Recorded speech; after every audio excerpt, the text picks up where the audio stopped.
Shalom. We Hebrew Israelites come in week and week out to prophesy the downfall of America. Before we do anything, we want to give all praise, honor, and glory to Yahweh, Ba'ashem, Yahushua, Ba'ashem, Kadash. Double honor to the apostle, that was a great millstone. Peace and blessings to you, Akim, pushing his truth throughout the four winds. All right, good.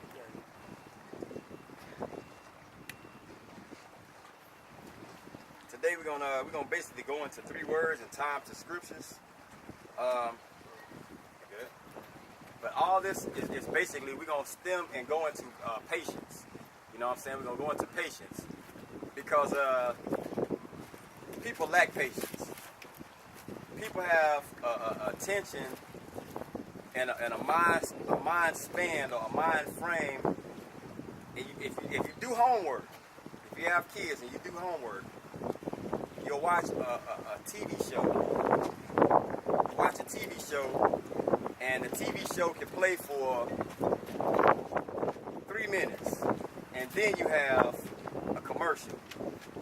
So that kid's attention span is 3 minutes. That commercial goes off, their mind is back to freely thinking. Then it's back focused on the show they was watching, and it keeps doing that. And then you have a process throughout life to where this constantly happens.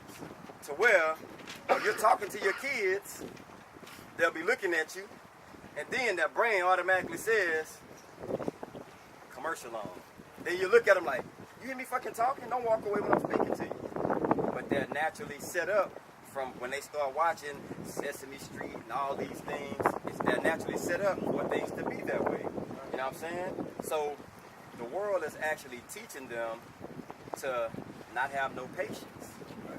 You know what I'm saying? The world is teaching them to be constantly going. Sometimes you gotta slow down, bro. Just relax. Slow down. Let things take its course. But people lose patience. And one of y'all brothers grabbed me the definition for patience. I got meat. This is the definition for meat. It says enduring injury with patience and without resentment. Enduring injury with patience and without resentment. Okay? It says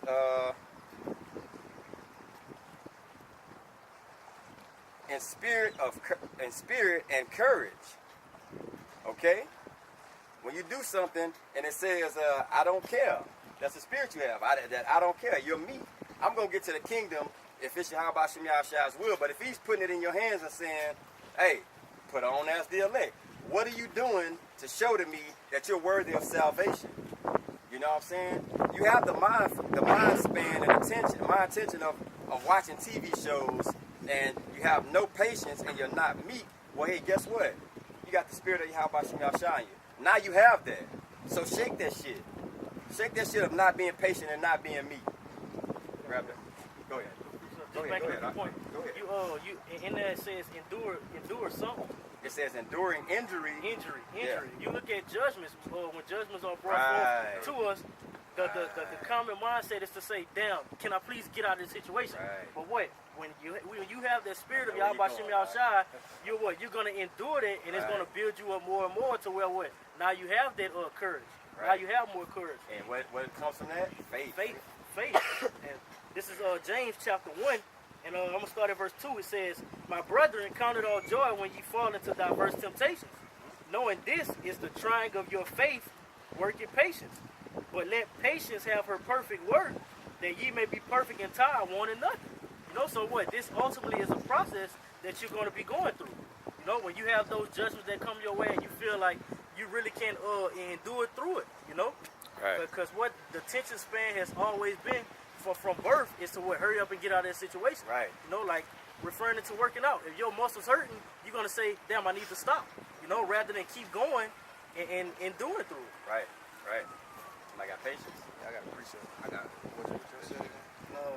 Knowing this, that the trying of your faith working patience, basically to let patience have a perfect work. All right. This is Ecclesiasticus 1:23. It said, "A patient man will bear for a time." All right, so that's basically like tying into what the brother said. It say, "And afterward joy shall spring up unto him." All right, so a patient man, he's not gonna lose faith. You know, and through him not losing faith, you know, he gonna be rewarded in the end. Right. You know, that's why I say he gonna spring up. Right. Right. He not gonna quit. He gonna keep going through whatever was put before him. And hold on, Salakia. It says spring up, right? So Matthew 13 describes us as seeds. Right. So if a seed is planted on good ground, that tree not gonna stop growing. It's gonna grow, grow, grow. Branches gonna sprout out, and that's what it's gonna be deeply rooted.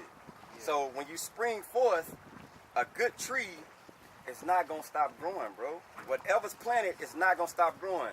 In season, that tree gonna still be there. Out of season, that tree still gonna be there. Okay? So you can't lose your patience, man. You gotta constantly endure. You gotta constantly, no matter what you go through, bro, you gotta constantly endure. I'm pretty sure his brothers that done had the sting of death come to someone real close to him. You gotta still endure. You know what I'm saying? That shit gonna hurt, but you gotta still endure. The battle, you know what I'm saying? You may lose the battle, but don't lose the war. That's how it goes? Yeah. Hey, you might lose a little battle here and there, bro, but continue fighting in the war, because ultimately that's the big picture. Now go ahead, what y'all I have? got one. This is Job 23. All right, so we know that with everything that happened to Job, all right, in his story, all right, we basically speaking about being patient and enduring hard times, and the word for meekness, because Job was meek, Right. you know, and the scripture, the definition basically said to Enduring injury. endure injury. Right. All right, and this is Job 20. I'm gonna read Job 23, and I'm gonna start at I'm gonna read 9. I'm gonna start at 9. It say, on the left hand where he doth work, but I cannot behold him. He hideth himself on the right hand, that I cannot see him. All right, he talking about the Most High. So it's basically, you know, right here, look, the Most High controls the left and the right hand side. Right. All right. It say verse 10. It say, but he knoweth the way that I take. All right. It say, but he know Job. He know what kind of man he was. Right. It say, when he had tried me, I shall come forth as gold. All right, and the scriptures also tell you that what the Lord is gonna make a man more precious than gold through that fiery affliction. Affliction. All right. It say, it's verse 11. It say, my foot hath held his steps, his way have I kept, and not declined. Right. All right. So all the shit that Job went through, he was telling you right here, hey, I basically kept faith. You know, I kept my patience and held on because I knew that the Lord was gonna bring me through whatever it was. Right. It say, neither have I gone back from the commandment of his lips. I have esteemed the words of his mouth more than my necessary food. Necessary food. Right. All right. So, you know what I'm saying? So read that last part again. It say, neither have I gone back from the commandment of his lips. I have esteemed the words of his mouth more than necessary food. Than my necessary food. Bro, he's saying I'm keeping his words more than fucking eating.